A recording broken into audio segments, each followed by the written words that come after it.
வரும். தடைக்கு காரணமே நாம தான். ஜனங்க விடுதலை ஆகிறதுக்கு காரணமே நாம தான். கொஞ்சம் யோசித்து பார்க்கணும். சும்மா ஏமாத்தாத, உன்னை ஏமாத்திக்காத, உன் வாழ்க்கை நீ கெடுத்துக்காத, நீயே சிறையில் மாட்டிக்காத, நீயே போய் அகப்படாத, நீயே சிக்குண்டு விடாத, அறிவில்லாம மாட்டாத, அக்கிரமத்தில் மாட்டாத. ஆண்டவர் இன்னைக்கு உன்னை விடுதலை ஆக்க போறார். அல்லேலூயா. உனக்கு தண்டனையை நீக்கி போட போறார், உனக்கு தண்டனையை எடுத்து போட போறார், உனக்கு தீர்ப்பு கூற போறார். இன்னைக்கு புலம்பல் 4வது அதிகாரம் 22வது வசனம் வாசி. சீயோன் குமாரத்தியே, உன் அக்கிரமத்திற்கு வரும் தண்டனை தீர்ந்தது. அவர் இனி உன்னை அப்புறம் சிறைப்பட்டு போக விடார். அப்புறம் உன்னை சிறைப்பட்டு போக விடார். என்ன, இன்னியோடு முடிஞ்சு போச்சு சிறையிருப்பு. மறுபடியும் போய் மாட்டு. நிறைய பேர் பார்த்தீங்கன்னா அது மாமியார் வீடு மாதிரி போயின்னு இருப்பானுங்க. வருவானுங்க, 10 நாள் இருப்பானுங்க, மறுபடியும் என்ன பண்ணுவானுங்க, ஜெயிலுக்கு போயின்னே இருப்பானுங்க. அது வேற ஜெயிலு. நான் ஆரம்பத்திலே சொன்னேன், இன்னைக்கு நம்மளுடைய சிறையிருப்பு ஆண்டவர் மறுபடியும் உனக்கு சிறையிருப்பு இல்லையா. அல்லேலூயா. உனக்கு இருந்த எல்லா காரியத்தும் யாருக்கு திரும்ப. இன்னைக்கு தகுதி உள்ளவங்க, மனம் திரும்பினவங்களுக்கு இன்றைக்கே ரெட்டிப்பான வார்த்தை. இவ்வளோ கஷ்டப்பட்டு நான் எவ்வளோ பயங்கரமாக தேவ சமூகத்தில் உண்மையிலே சொல்கிறேன், இந்நேரத்துக்கு 4 குழந்தை பெற்று எடுத்து இருக்கலாம், இல்லை எத்தனையோ பெற்று அவ்வளோ கர்ப்ப வேதனை படுறேன் நான் உங்களுக்காக. கொஞ்சம் யோசித்து பாருங்கள், ஏன் இந்த தாமஸ் ராஜ் இப்படி கத்தி நிற்கிறான், புலம்பு நிற்கிறான். நீங்களும் நானும் எழுந்தால் தான் தேசத்தில் ஜனங்களுடைய சிறைப்பை மாற்ற முடியும். என் ஜனங்களை என் சபையில் எழுப்பதில் வரும் உங்களால், என்னால் தான். வாசிங்கம்மா. சீயோன் குமாரத்தியே, சீயோன் குமாரத்தியே, உன் அக்கிரமத்துக்கு வரும் தண்டனை தீர்ந்தது. அவர் இனி உன்னை அப்புறம் சிறைப்பட்டு போக விடார். ஏதோம் குமாரத்தியே, ஏதோம் குமாரத்தியே, உன் அக்கிரமத்தை அவர் விசாரிப்பார், உன் அக்கிரமத்தை அவர் விசாரிப்பார், உன் பாவங்களை வெளிப்படுத்துவார். ஆமென். தீர்ந்தது, முடிஞ்சிச்சு இன்னைக்கு. அல்லேலூயா. யாருக்கெல்லாம் சந்தோஷம், உங்களுக்கு மாறிடுச்சு. ஆனால் நீங்கள், நாங்கள் எப்படி எங்கள் வாழ்க்கையில் எங்கள் சிறைப்பு ஆண்டவர் மாற்றினாரோ, நாங்கள் எப்படி இவ்வளோ ஜனங்களுக்கு, என் மனைவி, நான், என் பிள்ளைங்க, என் ஊழியத்தில் இருக்கிறவங்களெல்லாம் தேசத்திற்காகவே கதறி அநேகரை கொண்டு வருகிறோம், அநேகர் ஆலயத்தில் சேர்க்குறோம், அநேகரை சபையில் சேர்க்குறோம். நீ நான் என்ன சேர்க்குறோம், நீ நான் என்ன சேர்க்குறோம்? ஒன்றுமே சேர்க்க மாட்டேன்றோம். ஆனால் நல்லா ஆண்டவர் பிள்ளைங்களை மாதிரி சும்மா எல்லாமே வேஸ்ட்டு, எல்லாமே வேஸ்ட்டு, வீணாக போயிடும். இன்றைக்கி ஆண்டவர் உங்களுக்கு வாழ்க்கையில் ஆண்டவர் ஒவ்வொரு சப்ஜெக்டை பேசுகிறார். சிறைப்பட்டவங்க விடுதலை ஆக்க போகிறாரு. விடுதலை ஆனவங்க ஆண்டவர் ஆத்துமாக்களை ஆதாயம் பண்ணணும். சிறையில் இருக்கிற ஜனங்களை நீங்கள் மீட்டெடுக்கணும். உங்கள் மேலே கத்தரிப்பது அபிஷேகத்தை ஊற்ற போகிறார். நீ கேட்குறத 2ஆக கொடுப்பார். நீ கேட்குறது கொடுப்பார். இந்த பூமிக்குரிய ஆசீர்வாதத்தையும் கொடுப்பார், வானத்துக்குரிய பரலோக ராஜ்யத்தினுடைய நன்மையும் கொடுப்பார் உனக்கு. அதுதான் முக்கியம், அதுதான் முக்கியம். உனக்கு நித்திய வாழ்வு தான் முக்கியம். வேதம் சொல்லுகிறது எஸ்ரா புத்தகத்தில் 4வது அதிகாரம் 1ஆம் வசனம், நீங்களும் நானும் சிறைப்பிலிருந்து வந்த ஜனங்கள், சிறைப்பிலிருந்து வந்த ஜனங்கள் இஸ்ரவேலின் தேவனாகிய கர்த்தருக்கு, இஸ்ரவேலின் தேவனாகிய கர்த்தருக்கு ஆலயத்தை கட்டுகிறார்கள் என்று யூதாவுக்கும் பென்யமீனுக்கும் இருந்த சத்துருக்கள் கேள்விப்பட்ட போது. அல்லேலூயா. என் ஜனங்கள் சிறைப்பிலிருந்து வந்தவங்க என்ன பண்ணுறாங்க? இப்போ ஆலயத்தை என்ன சர்ச்சை கட்ட சொல்லணும். பரவாயில்ல, உனக்கு காசு இருந்தால் சர்ச்சை கட்டி கொடுங்க, ரொம்ப நல்லது தான். சர்ச்சை இல்லாத ஊரில் கட்டி கொடுங்க. நான் சொல்கிறது இந்த ஆலயம் அநேக சிறைப்பட்டு இருக்கிற இந்த ஜனங்களுக்கு நீங்கள் என்ன பண்ணணும், இடிக்கப்பட்டவங்களை நான் சொன்னேனே அலங்கங்களை கட்டி எழுப்பணும், ஆலயத்தை கட்டி எழுப்பணும், சிறைப்பட்டவங்களை விடுவிக்கப்படணும். ஆண்டவர் சொன்னார், உங்கள் வாழ்க்கையில் இன்றைக்கி மகிழ்ச்சி சந்தோஷம். சங்கீதம் புத்தகத்தில் 14வது அதிகாரத்தில் 7வது வசனத்தை வாசிக்கிறோம். சீயோனிலிருந்து இஸ்ரவேலுக்கு ரட்சிப்பு வருவதாக கர்த்தர் தம்முடைய ஜனத்தின் சிறையிருப்பை திருப்பும் போது, கர்த்தர் தம்முடைய ஜனத்தின் சிறையிருப்பை திருப்பும் போது யாக்கோபுக்கு களிப்பும் இஸ்ரவேலுக்கு மகிழ்ச்சியும் உண்டாகும். ஆமென். அல்லேலூயா. இன்னைக்கு உங்கள் வாழ்க்கையில் சிறையிருப்பை திருப்பிட்டார். திருப்பும் போதுன்னு சொல்லலை, திருப்பிட்டார். தண்டனை தீர்ந்து போச்சு, நீ அனுபவிச்சிட்ட. உன் வாழ்க்கையில் உன் சிறுமைக்கு துக்கத்துக்கு ஆண்டவர் இரட்டிப்பான மகிழ்ச்சி கொடுக்க போகிறார், இன்றைக்கே தரப்போகிறார். அல்லேலூயா. இதை நம்புகிறவங்களுக்கு ஒரே ஒரு எழுத்து கூட இதில் பொய்யாவாது. இரட்டிப்பான நன்மையை தருவேன் என்று இன்றைக்கு தருவேன் அப்படின்னா ஒரு வார்த்தை கூட நாளைக்கெல்லாம் கிடையாது. இன்னிலேருந்து நாளைக்கு நீ சந்தோஷமாக இருக்கணும். இன்னிலேருந்து மகிழ்ச்சியாக இருக்கணும். என் வாழ்க்கையில் ஆண்டவரை இன்னைக்கு இந்த நாள் நீ டேட்டு போட்டு எழுதி வச்சுக்கணும். இந்த வசனம் தான் என் வாழ்க்கையை மாற்றினது. மாம்சத்துக்குரியவங்களால் ஒன்றுமே செய்ய முடியாது. அறிவில்லாமல் போய் மாட்டிக்குவோம். அங்கே இடத்துல நம்ம ஏதோ ஒரு பாவத்தில் விழுந்துருவோம். ஆனால் ஆவிக்குரியவங்க நான் தப்பு பண்ணாலும் உடனே உணரும்படி ஆண்டவர் உங்களோடு பேசுவார். அல்லேலூயா. கர்த்தருடைய ஆவியானவர் உங்கள் மேலே இருக்கிறார். 2 ராஜாக்கள் 3வது அதிகாரம் 9வது வசனம் கடைசியாக வாசிக்கலாம். 9வது வசனத்தை வாசிக்கலாம். 2:9 படி. அவர்கள் அக்கறைப்பட்ட பின்பு எலியா எலிசாவை நோக்கி நான் உன்னை விட்டு எடுத்துக்கொள்ளப்படும் முன்னே நான் உனக்கு செய்ய வேண்டியது என்ன கேள் என்றான். அதற்கு எலிசா உம்மிடத்தில் உள்ள ஆவியின் வரம் எனக்கு இரட்டிப்பாய் கிடைக்கும்படி வேண்டுகிறேன் என்றான். ஆமென். அல்லேலூயா. இன்னைக்கு நீ என்ன கேட்குறிய ஆண்டவர் கொடுப்பார். நான் ஆண்டவர் சமூகத்திலேருந்து கேட்குறேன்.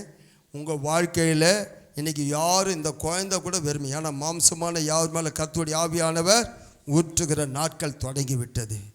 அப்போது எலியா கிட்ட அவன் கேட்குறான், உங்கள் கிட்ட இருக்கிற வரங்கள் எனக்கு ரெட்டிப்பாக வேணும். நீ அரிதான காரியத்தை கேட்டு விட்டாய். என்ன கேட்கக்கூடாததை கேட்டு விட்டாய்.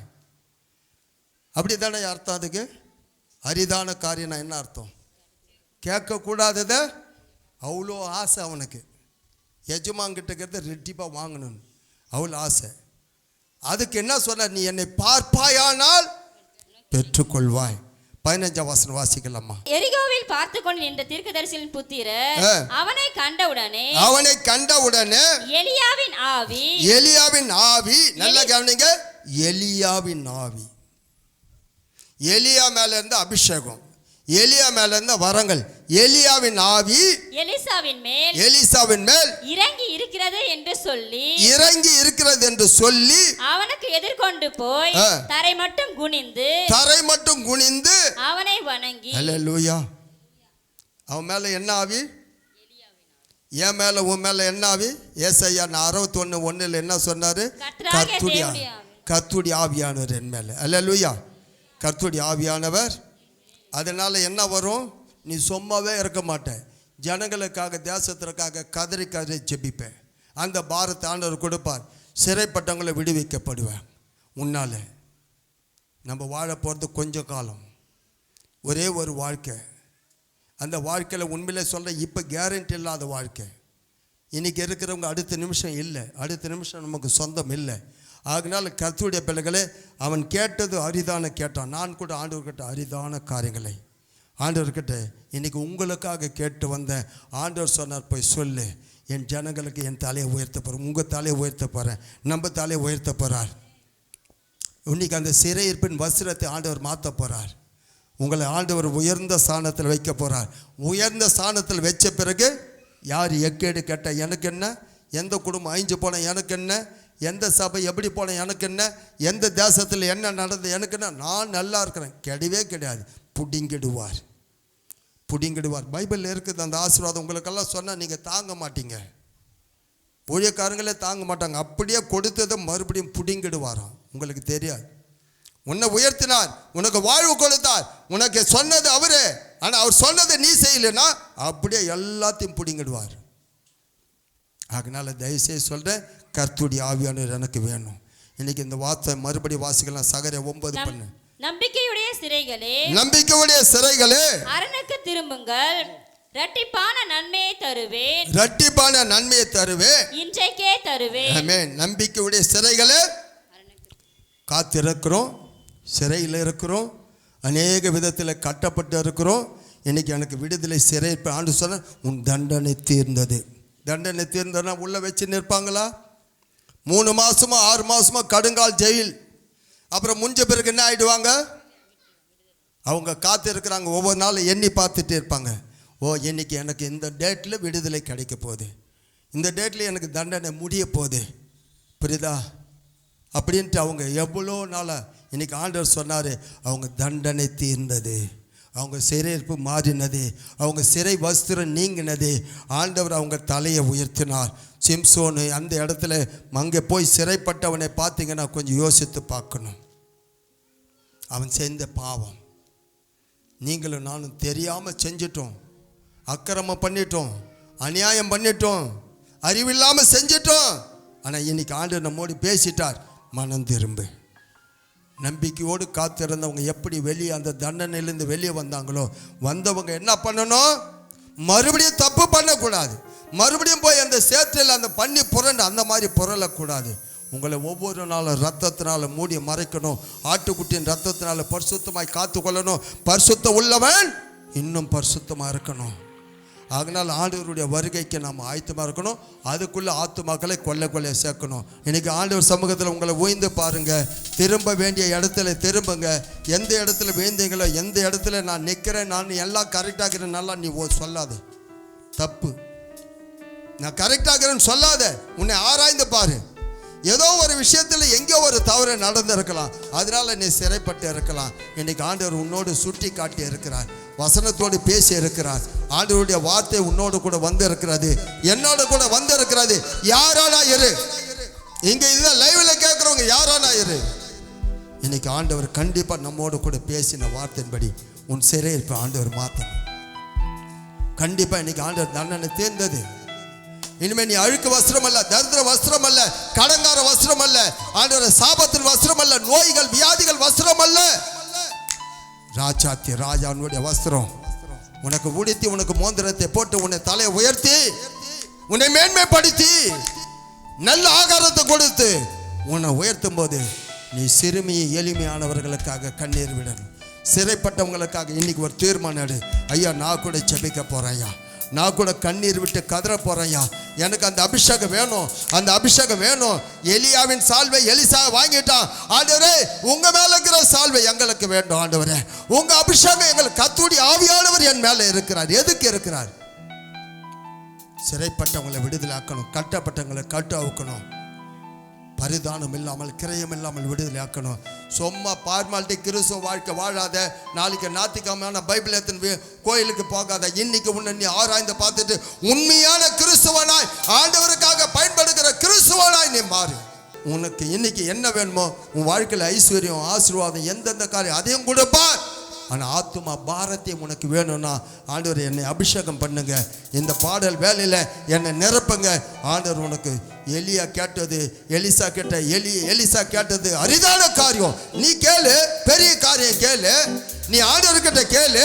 அவரால் என்ன கூடாது, என்ன முடியாது, அவரால் எல்லாமே கூடும். அல்லேலூயா. கண்களை மூடுவோம். உம்மை நம்பி வந்தேன், நான் வெட்கப்படல, உம் தயை என்னை கைவிடல. உம்மை நம்பி வந்தேன், நான் வெட்கப்படல, உம் தயை என்னை கைவிடல. பெருங்கையால் நான் கடந்து வந்தேன், இரு பரிவாரங்கள் எனக்கு தந்தேன். பெருங்கையால் நான் கடந்து வந்தேன், இரு பரிவாரங்கள் எனக்கு தந்தேன்.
ஒரு நிமிஷம்.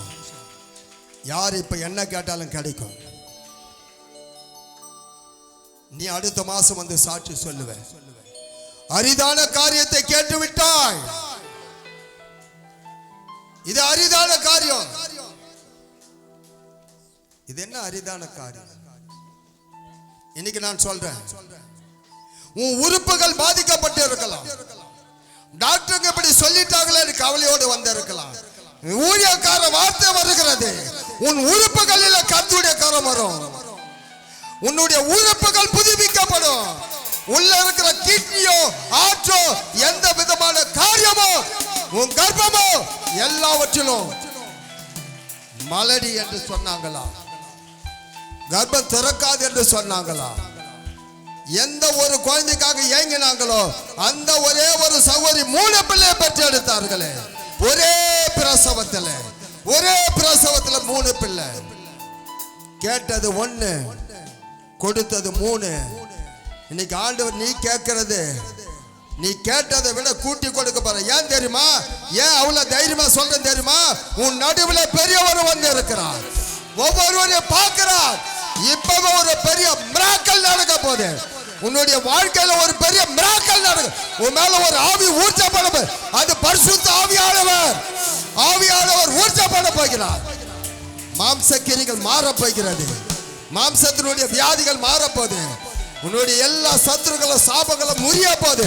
கர்த்தருடைய ஆவியானவர் எங்கே உண்டோ அங்கே விடுதலை உண்டு. நீ ஒரு தீர்மானம் எடு. ஆண்டவரே, இனி என் உயிர் உள்ள நாளெல்லாம் உமக்காக வாழ்வேன். இந்த ஒரு விஷயம் எனக்காக இறங்கும் ஆண்டவரே. என்னுடைய உறுப்புகளில் எங்க பாதிப்பு இருந்தாலும், என்னுடைய சரீரத்தில் எந்த பாதிப்பு இருந்தாலும், இதனால நான் தினம் தினம் வேதனைப்படுகிறேன், அழுது கொண்டு இல்லை. இனி நீ அழ மாட்டாய். நீ அழ மாட்டாய். நீ தேவனை தேடினது குறைவு. அதனால உனக்கு வந்த தண்டனை. இன்னைக்கு ஆண்டவர் தண்டனை நீக்கிட்டார். உன் தண்டனையை நீக்கிட்டார். உன்னை மன்னித்து விட்டார். இப்பவே திரும்ப மகனே திரும்ப. சேலஞ்ச் பண்ணி சொல்றேன், போய் ஸ்கேன் எடுத்து பாரு.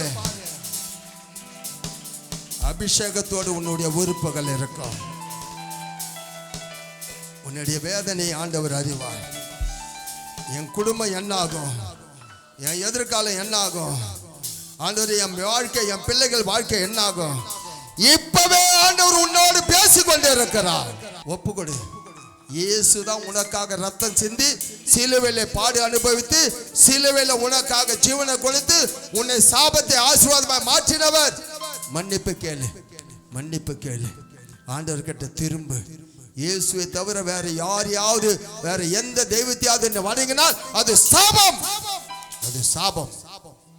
உன் சிறைப்பை ஆண்டவர் மாற்றி நீ அநேகருடைய சிறப்பை மாற்றக்கூடியவளாய், அநேகருடைய சிறையிருப்பை நீ மாற்றக்கூடிய அபிஷேகம் பெற்றவளாய் இங்கிருந்து புறப்பட போகிறாய். நீ ஜெபிக்கும் போது அநேகருக்கு ஜெபம் கேட்கப்பட்டு அநேகர் குடிய விடுவாங்க, விபச்சாரத்தை விடுவாங்க, பாவத்தை விடுவாங்க, இயேசுவை அறிந்து கொள்வாங்க. அவங்க கண்ணு உன்னால திறக்கப்படும். நீ ஜெபிக்கும் போது அவங்க கண்ணு திறக்கப்படும். பாவத்தில் இருக்கிறவங்க எழுந்திருப்பாங்க, ஆண்டவரை தேடி ஓடி வருவாங்க. உன் சிறைப்பு மாறிவிட்டது. உன் தண்டனை தீர்ந்து விட்டது. உன்னை கர்த்தர் தலை நிமிர பண்ணிட்டார். உன்னை உயர்த்திட்டார். உன் வியாதிகளை மாற்றிட்டார். நீ போய் மறுபடியும் ஸ்கேன் எடுத்து பாரு. டாக்டர் சொன்னார், இல்ல நீ ஆச்சரியப்படுவ, என்னால நம்ப முடியல. அப்படியாப்பட்ட ஒரு அற்புதம் இப்ப நடக்கிறது. உன் வயிற்றுல கையை வைக்கிறார். உன் கர்ப்பத்தை திறக்கிறார். ஒரு குழந்தை கேட்டவங்க 3 கொடுக்கிறார். இன்னைக்கு ஒரு இரட்டிப்பான பிள்ளையை கொடுப்பார். கர்ப்பத்துக்கான இல்லாதவர்கள் கர்ப்பத்தை கொடுப்பார். உன் வாழ்க்கையில் எந்தெந்த இடத்துல நீ சிறையிருப்பில் எல்லாத்தையும், உன் கணவனையும் உன் பிள்ளையும் உன் குடும்பத்தையும் எல்லாத்தையும் மாற்ற போறார். இந்த ஸ்பாட்ல இப்போ நீ ஒரே ஒரு முடிவு எடுக்கணும். நானும் ஜெபிக்க போறேன். ஆண்டவர் என் சிறையிருப்பை மாற்றிட்டார், என் தலையை உயர்த்திட்டார், என் கண்ணீரை துடைத்துட்டார். ஆண்டவரே, நான் என் மந்தைகளுக்காக நானும் ஜெபிக்க போறேன். நானும் ஜெபிக்கக்கூடியவளாய் ஆண்டவர் ஒரு எஸ்தரை போல, ஒரு தெபோராலை போல, ஒரு ஏலியாவை போல, ஆண்டவர் எலிசாவை போல என் மேலே ஆவியானவருடைய அபிஷேகம், கர்த்தருடைய ஆவியானவர் என் மேலே, என் மேலே, என் மேலே சொல்லு. விசுவாச வார்த்தை பேசு. கர்த்தருடைய ஆவியானவர் என் மேலே, வாய் திறந்து சத்தமா சொல்லு. என் மேலே, என் மேலே, என் மேலே சொல்லு. என் மேல கர்த்தருடைய ஆவியானவர், என் மேல கர்த்தருடைய ஆவியானவர் ஊற்றிட்டார், ஊற்றிட்டார். சொல்லு, சொல்லு, வாய் திறந்து சொல்லு. கைகளை தட்டி நன்றி சொல்லு, நன்றி சொல்லு, நன்றி சொல்லு. சுகமாயிட்ட, நீ சுகமாயிட்ட, நீ பெற்றுக்கொண்டு, பெற்றுக்கொண்டு, ரெட்டிப்பாய் பெற்றுக்கொண்டு, ரெட்டிப்பாய் பெற்றுக்கொண்டு, ரெட்டிப்பாய் பெற்று